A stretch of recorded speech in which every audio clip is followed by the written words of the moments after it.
In this example, we want to analyze another system that can be used to represent a population model. We have a second system here. We have dx dt is negative x plus 0.2xy, and dy dt is 2y minus 0.4xy. We want to figure out what type of population model we have here, as well as analyze what's going to happen to it.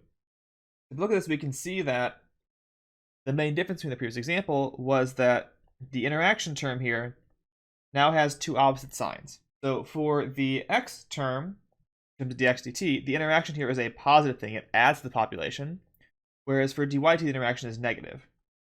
This leads us to being a predator-prey relationship because one species benefits from the interaction because it eats them and gets energy. The other one is reduced by it because it gets consumed. And based on this, we would have that x here is the predator because it decays off without any prey and grows because of the prey. And y is the prey because it grows on its own, but then will decay off because of the presence of the predator. So we have a predator-prey model here, where we have x is the predator and y is the prey. Now let's break this down using nonlinear system approaches and see what we come up with. So we want to first find equilibrium solutions. So for dx dt, I would have that negative x plus 0.2xy is 0, and for y, 2y minus 0.4xy is 0. I can factor an x out of this equation over here. X negative 1 plus 0.2y is 0, and I can factor a y out of the second one. Y times 2 minus 0.4x is 0. From the x equation here, I get x equals 0, or I get y equals 5, because that'll make that go to 0. And for the y, I also get y equals 0, or x equals 5. Now I want to pair up these conditions, and I see that I only get 2 points out of this. I only get pairing this with this to get the point 0, 0, and pairing these two together to get the point 5, 5. I can't mix these because then I don't have a condition for y, and I've got two different values for x. So the only equilibrium solutions that we get here are 0, 0, and 5, 5. So to analyze these, let's look at the Jacobian matrix for the system. So j of xy is going to be derivative of this function in x, which is going to be negative 1 plus 0.2y. Derivative of this in y is going to be 0.2x. Derivative of this guy in x is going to be negative 0.4y. Derivative of this in y is going to be that inside part, 2 minus 0.4x. Now I can plug in those two equilibrium solutions. So for 0, 0, I get minus 1, 0, 0, 2, but it's going to be a saddle because I have two eigenvalues of minus 1 and 2 of opposite signs. It's going to be unstable. And for the second point, 5, 5, I get 0, 1, minus 2, and 0.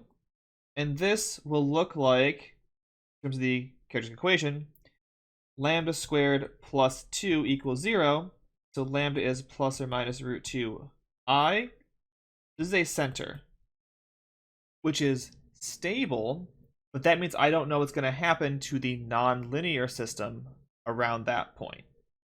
Now to actually see what's going on here, we're going to have to try to solve more of this analytically, see what's actually happening here. And so we're going to go back to our equations, and we're going to use it to try to find trajectories of this solution. So my equations, and we're on the next page, we can use these to know that the trajectories will solve dy dx equals dy dt over dx dt. This is sort of also an implicit differentiation chain rule type of setup here. We can use this because I know what dy dt and dx dt are, so I can just write them in here. 2y minus 0.4xy, negative x plus 0.2xy. And now I can factor a y from the top and an x from the bottom, and then use separation of variables to solve this. So I can move all of the y's to the other side and keep the x's over here to rewrite this equation as negative 1 plus 0.2y over y dy equals 2 minus 0.4x over x dx. I can do some simplification here. Negative 1 over y plus 0.2 dy equals 2 over x minus 0.4 dx, and then I can integrate both sides. Negative log of y plus 0.2y equals 2 log of x minus 0.4x plus c. And there's not really a nice way to simplify this out, but I'm going to collect all terms to one side, basically move everything over to the right to get c, which is really minus c, but it's still a c, is 2 log of x plus log of y minus 0.4x minus 0.2y. And for different values of c, this will give you the trajectory for the solution where c is determined by the initial conditions. Now to see what's actually happening, let's plot some of these. We don't really care about the first quadrant here, so I can sort of move the graph up into there because that's where our points are going to be. And 5, 5 is the equilibrium solution. Let's set up the expression here. And we'll start by setting it equal to 0. Zooming out of it gives us this for our curve. So we see this is in fact a closed trajectory for this. The set of points it says for this is a closed curve. If we change the value of c, we can change the size of this. So if I make c negative, it gets bigger. If I make c positive, this will get smaller. There's c equals 1, c equals 2 is now too big. There are no points to satisfy this. But I can start with 1 and work from there. And if we draw out a bunch of these, we see we get these sort of concentric paths that all focus in on that equilibrium solution at 5, 5. And so you'd have to do some sort of plotting to see what's happening, but this sort of behavior happens for any predator-prey system of the right structure. So if you have a case where you only have the basic terms, you only have the negative x term plus an xy term, and the positive y minus an xy term on the y equation, you'll get things like this that are closed curves. And so this actually ends up being a stable point for the nonlinear system, but we only got that by solving it out manually after the fact. Now that we have this picture, let's jump back to the actual equation and see what we can do for like a by hand sketch of this kind of thing. So for a by hand sketch, we only care about the first quadrant. We know we had a saddle here. And if we look back at our eigenvalues and eigenvectors for that, here was our saddle.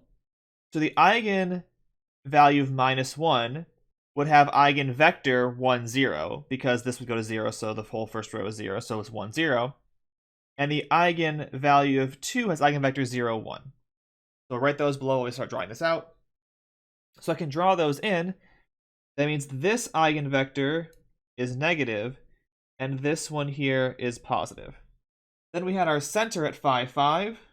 And based on our work, we know we get closed loops around this point. They start fairly elliptical nearby, but then get distorted more and more into this weird sort of oblong triangular shape the closer you get to 0. Now, which way are these curves going around? We can think about this two ways. One, the saddle should tell us. Right? The saddle says that we come in this way and leave this way, therefore the curves that are nearby must obey that behavior, and everything goes in the same direction. A second way to think about this is by going back to the model. Right, the model was predator-prey, and x was the predator. And what does that mean? If I am in this corner down here, I mean, it's not going to be a corner because it's going to be a smooth curve, but if I'm in that area of the plane, then I have a very, very high x population and a very, very low y population. So I have a lot of predators and very little prey. So what's the next thing that's going to happen? Well, the predators won't have enough food and they will start to die off. So in the bottom right, we have high x and low y. So we have too many predators to be sustained by the population of prey, so the predators will die off. Which means our next step is x decreasing, which indicates x should drop going off in that direction. To work this out one more time, let's say we are in the top left of the graph. Let's say now we are up here in the top left area.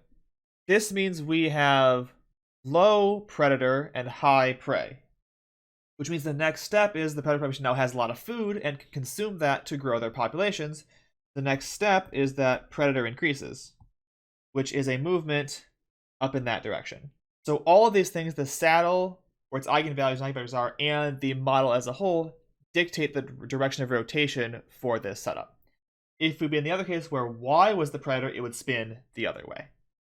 So that's another example of a predator-prey model, how you can set it up and analyze it, as well as how you can solve it out explicitly in the simplest case to know that we actually do have closed trajectories for these models, resulting in a loop that goes right in a certain order based on which is the predator, which is the prey.